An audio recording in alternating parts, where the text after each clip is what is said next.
Hello दोस्तों, स्वागत है आपका हमारे यूट्यूब चैनल याहू बाबा पे। ये हमारा जे क्वेरी कोर्स से रिलेटेड 5th ट्यूटोरियल है और इस कोर्स में आप सिलेक्टर्स के बारे में सीखने वाले हैं। इससे पिछले वीडियो ट्यूटोरियल में मैंने आपको बताया था कि हम कैसे जे क्वेरी का बेसिक सिंटेक्स लिखते हैं। वहां पे मैंने आपको बताया था कि डॉलर के साथ जो हमने ये ब्लू टेक्स्ट में लिखा हुआ है इसको हम कहते हैं सिलेक्टर, और जो डॉट के इस वाली साइड में आता है मतलब कि राइट साइड में, इसको हम कहते हैं मेथड।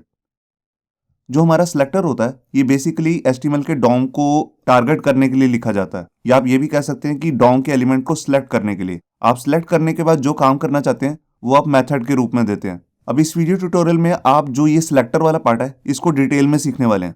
जो हमारा सिलेक्टर वाला पार्ट होता है उसमें बेसिकली हम सीएसएस के सिलेक्टर्स लगाते हैं। तो बेसिक जो सिलेक्टर्स होते हैं वो है आईडी, क्लास और टैग नेम। अगर आप किसी एचटीएमएल के एलिमेंट को आईडी से टारगेट करना चाह रहे हैं तो उसके लिए आप क्या लिखेंगे, उसके लिए आप ऐसे ही लगाएंगे डॉलर। डॉलर तो आपको लगाना ही है क्योंकि आप एक सिलेक्टर को चूज कर रहे हैं, और इसके अंदर इन्वर्टेड कोड्स के अंदर आप हैश लगा के आईडी का नेम दे देंगे। और इसी तरह अगर आपको क्लास से किसी डिव को या पैराग्राफ को, किसी चीज को भी एलिमेंट को टारगेट करना है तो उसके लिए आप यहाँ पर कुछ इस तरीके से लिखेंगे।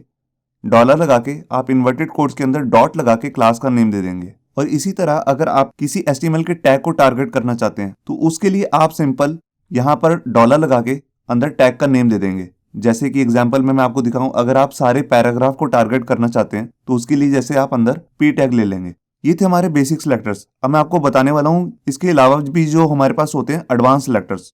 तो एडवांस सिलेक्टर्स के अंदर हमारे पास सबसे पहले आता है स्टार।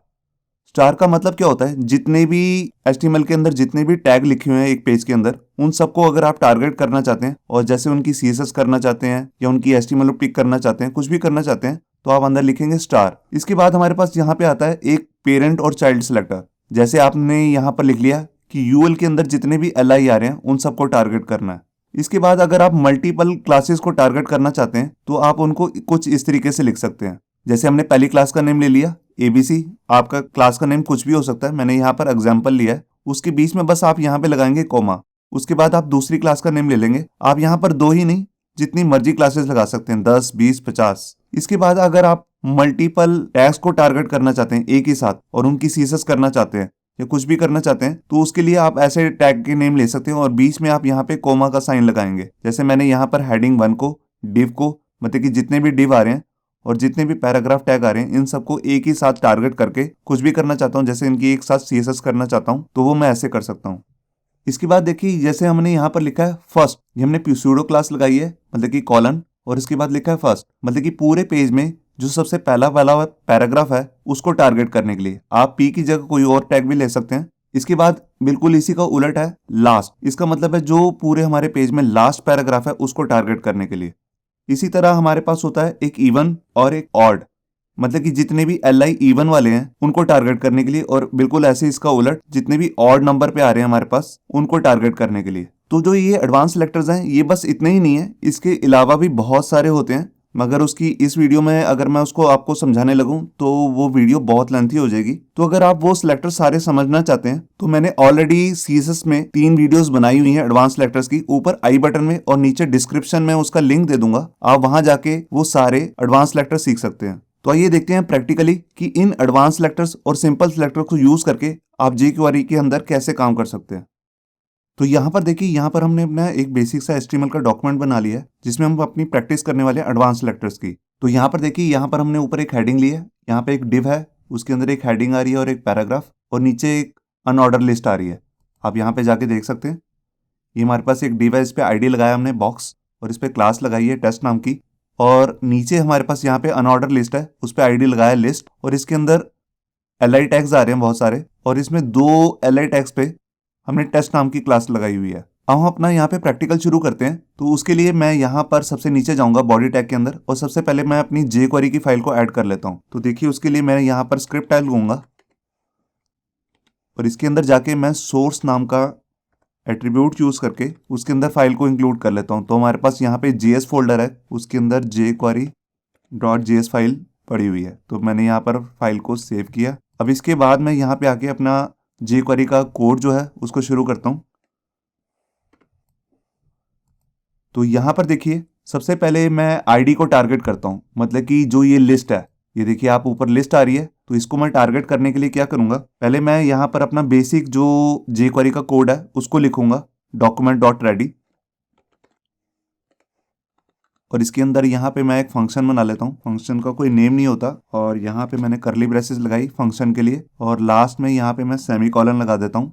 अब ये हमारा बेसिक कोड जो है, मतलब कि जब डॉक्यूमेंट रेडी हो जाए तब ये फंक्शन रन होगा, और इसके अंदर हम अपना यहाँ पे jQuery का कोड करना शुरू करते हैं। तो देखिए, जैसे मैं लिस्ट नाम के आईडी को टारगेट करना चाहता हूँ जो हमारा अनऑर्डर लिस्ट पे लगा हो, तो उसके लिए मैं क्या करूंगा, मैं यहाँ पे लूंगा डॉलर, और उसके बाद राउंड ब्रेसेस के अंदर कोट्स ले लेता हूँ। आप डबल कोट्स भी ले सकते हैं या सिंगल कोट भी ले सकते हैं। तो देखिए, मैंने यहाँ पर आईडी को टारगेट करना है, तो उसके लिए मैं लूंगा हैश, और यहाँ पर मैं क्या करना चाहता हूँ, एक मिनट, यहाँ पर एक गलती हो रही है कि मैंने इसको स्क्रिप्ट टैग के बाहर डाल दिया है और इसको मेरे को अंदर डालना है। यहाँ देखिए, अब ये थोड़ा कलरफुल हो गया। अब यहाँ पे लिस्ट को मैं टारगेट करके यहाँ पर इसकी CSS करना चाहता हूँ, तो यहाँ पे मैं मेथड यूज करूंगा CSS। तो यहाँ पर पहले मेरे को दो पैरामीटर आते हैं, पहला आता है प्रॉपर्टी का नेम, फिर उसकी वैल्यू। तो देखिए, अगर मैं jQuery से CSS लगाना चाहता हूँ तो यहाँ पर पहले मैं प्रॉपर्टी का नेम ले लेता हूँ। देखिए, मैंने कोड्स के अंदर यहाँ पे प्रॉपर्टी का नेम ले लिया कलर, और यहाँ पे कोमा लगा के दूसरा पैरामीटर दूंगा इसकी वैल्यू, और मैंने वैल्यू दे दी रेड। ये जो हमने मेथड यहाँ पे यूज किया है CSS, jQuery के अंदर और भी मेथड्स होते हैं, इनको तो मैं आपको डिटेल में बताऊंगा अपनी आगे आने वाली वीडियोस में। बस अभी आप ये समझ लीजिए कि आप सिंपल CSS कैसे लगा सकते हैं, क्योंकि यहाँ पर जस्ट मैं आपको ये दिखा रहा हूँ कि हम सिलेक्टर्स को कैसे चूज करते हैं। तो देखिए, मैंने यहाँ पर फाइल को सेव किया, और ये देखिए, जितने भी मतलब कि हमारी ये अनऑर्डर लिस्ट थी, इसके अंदर जितना भी मैटर आ रहा था वो सारा रेड हो चुका है। आप देख रहे हैं।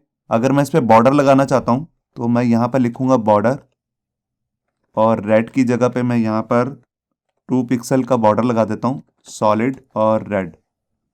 फाइल को मैंने सेव किया, और ये देखिए, तो मैंने यहाँ पर इसका बॉर्डर लगा दिया। तो आपने देखा कि हमने कैसे आईडी को टारगेट किया। अब मैं क्या करता हूँ, मैं कहता हूँ कि लिस्ट के अंदर जितने भी LI आ रहे हैं उनको टारगेट करे। तो मैंने यहाँ पर फाइल को दोबारा सेव किया। अब देखिए, जितने भी अंदर LI टैग आ रहे थे उसको बॉर्डर लग गया।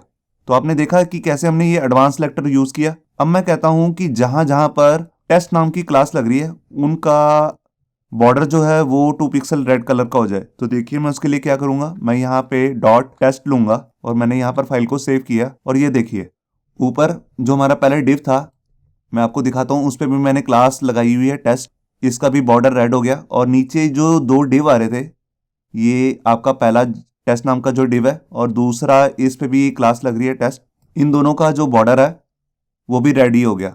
आप देख रहे हैं कि कैसे हमने टारगेट करके इनका जो बॉर्डर है उसका कलर चेंज कर दिया।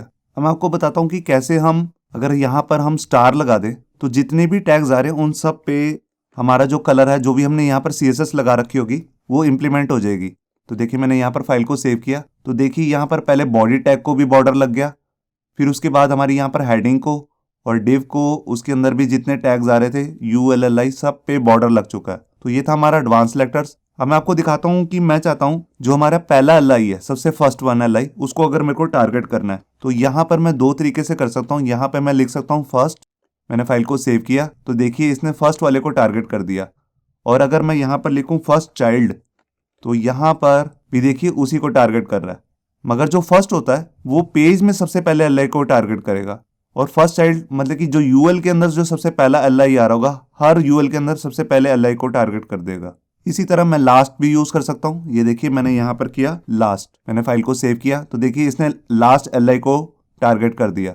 अगर मैं इसमें से पर्टिकुलर किसी एक को टारगेट करना चाहता हूँ तो उसके लिए देखिए, मैं यहाँ पर इक्वेशन नाम का एक मेथड यूज करूंगा जो हमारा CSS का ही पार्ट है। तो देखिए मैंने क्या किया, मैंने कहा UL के अंदर जो LI आ रहे हैं, उसके बाद मैंने यहाँ पर EQ लिखा। EQ मतलब होता है इक्वेशन, और इसके अंदर जैसे मैं टारगेट करना चाहता हूँ सेकंड वाले को, मैंने यहाँ पर फाइल को सेव किया, तो देखिए यहाँ पर थर्ड वाले को ये टारगेट दिखा रहा है, क्योंकि ये 0 ले रहा है हमारे ऑरेंज को, और बनाना के लिए 1 ले रहा है। यहाँ पे हमारे पास आ रहा है 2 के लिए ग्रेप्स, मतलब कि जो थर्ड नंबर पे। अगर देखिए मैं यहाँ पर 0 सेट करता हूँ तो देखिए इसने फर्स्ट वन को टारगेट कर दिया, और अगर मैं यहाँ पर 4 सेट करता हूँ तो मैंने फाइल को सेव किया, तो देखिए इसने फोर्थ वाले को टारगेट कर दिया।